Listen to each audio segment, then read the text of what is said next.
Before we start, I just want to give a heads up. I'm not doing a full deep dive on Tomodachi Life as a whole. I feel like there are a lot of videos on that topic that you can find on the internet really anywhere. This is really just strictly my opinion. I hope you all enjoy.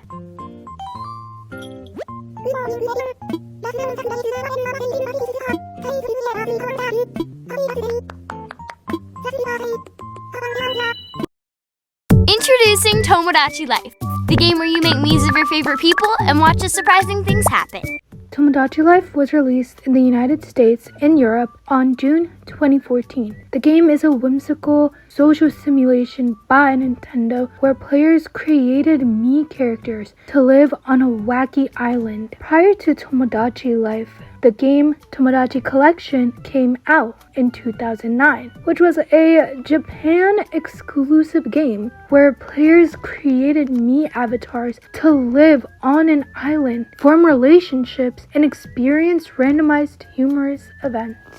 Tomodachi Collection was the blueprint for Tomodachi Life. Characters live in an apartment complex where you check in, feed them, and give them clothes or interiors. Mii characters have distinct stats for personality, likes, dislikes, and hobbies. Characters can become friends, have arguments, fall in love, get married. Both games use robotic text-to-speech programs to let Mii characters speak and sing.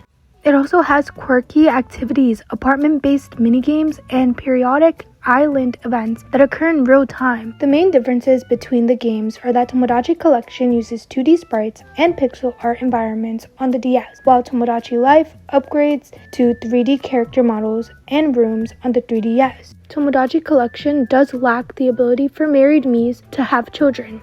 In Tomodachi Life, it adds the complete baby mechanic where married couples can have kids who grow up and move into the apartment tower. If that's really what you want, you could always kick them out. But what the hell, boy? Tomodachi Life Living the Dream has the same concepts as Tomodachi Life and Tomodachi Collection. It released on the Nintendo Switch in April of this year. It lets players manage a quirky island populated by custom Mii characters who form relationships, experience absurd drama, and live carefree lives. In the game, you can build characters from scratch, answer quick questions to auto-generate traits, or import profiles. Features included in the game is expanded skin tones, facial options, and pronoun selections. Within Tomodachi Life Living the Dream, you can feed residents, gift stylish clothing and room furniture, give them life advice to resolve everyday worries, watch Mii characters build unexpected friendships, start arguments, and fall in or out of love. There's up to 70 Miis that can inhabit an island with 8 residents per apartment house. You can also design the island layout, lay down paths, place decorative objects, and use the palette house workshop to create custom clothing, food, and items. When you're gonna get to the main part of the video, like your opinion, because all you did was do an overview of Tomodachi Life. Okay, Mr. Essay, I say, prepare to be written! I'm doing it! Alright everybody, pull up a chair if you must, cause here's my opinion. Tomodachi Life for the 3DS is one of my favorite Nintendo games, so I was honestly really excited when they announced that they were going to make Tomodachi Life Living the Dream. Dare I say, I had high expectations.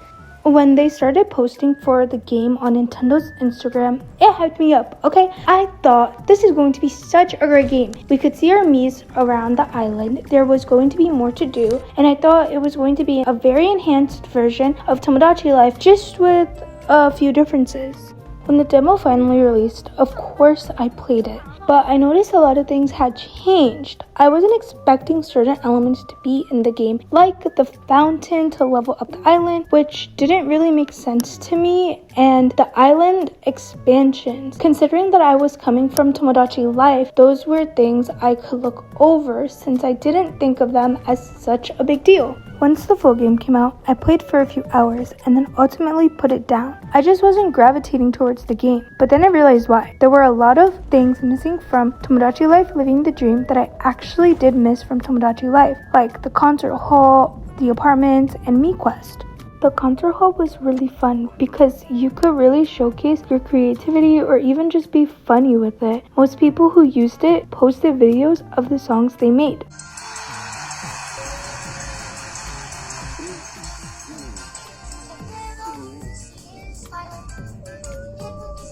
It was one of those things that made Tomodachi Life feel so fun and unique. With the apartments, for some reason, I just found them comforting. I also enjoyed the fact that we couldn't wake our Miis up once they had fallen asleep. The game was literally telling you, come back tomorrow to play. That is definitely an aspect of the game that I miss. It gave the game a certain feeling where you weren't expected to constantly play. It is literally telling you to sleep. So you had to wait until the next day to see what your Miis were doing and if they had beef with anyone. I also liked the thought bubbles on the windows of the apartments because you know exactly when they are in love, sad, want to play, or have a problem. With Tomodachi Life Living the Dream, the thought bubbles look the same, just with different colors that associate with what they are feeling.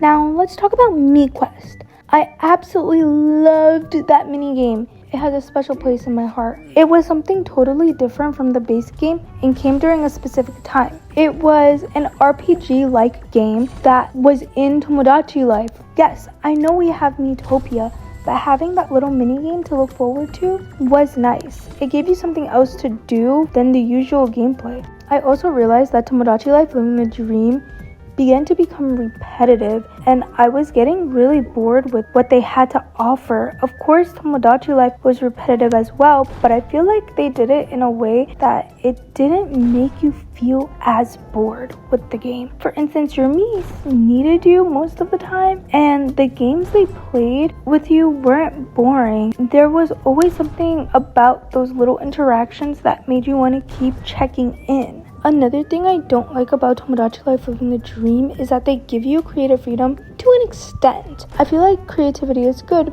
but too much creativity can make the game feel off-putting. For example, with Animal Crossing New Horizons, they gave you complete creative freedom with the game, which made some people mad or annoyed because they couldn't have their island to look like someone else's. That's kind of how I feel with the game, as well as when it comes to the characters we create, or maybe even the objects and the food we can create. I know we don't have to create these things, but sometimes I don't necessarily want to have the option to create everything myself. I liked having the game give me certain things and letting me work with what they already have. It made the world feel more consistent and honestly more charming. And don't get me wrong, I like being able to create items, but I also feel like it's a little too much freedom. I also didn't like that they gave us freedom to control everything.